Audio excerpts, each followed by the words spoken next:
Oke,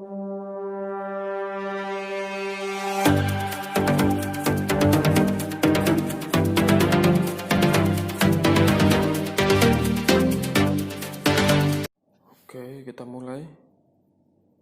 Buka pintu depan. Oke, setelah itu ada tombol A, tekan. Oke, tekan kayak gini. Setelah itu ini keluarkan satu unit, goyang-goyang atas bawah sama tarik ke belakang, keluarkan.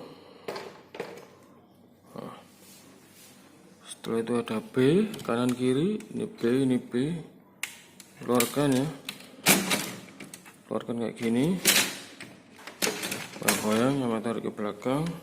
Nah,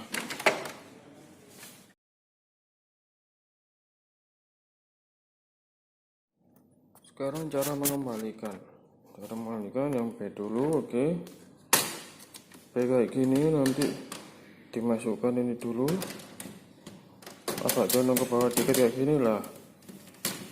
Oke, kayak gini ya. Oke. Ini kalau sudah menemukan celahnya kayak gini, mentakkan aja, untuk gini, untuk kanan kiri ya sudah. Setelah itu yang A kayak gini.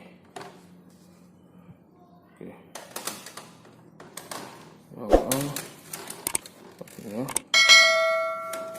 masukkan kayak gini ya. Oke.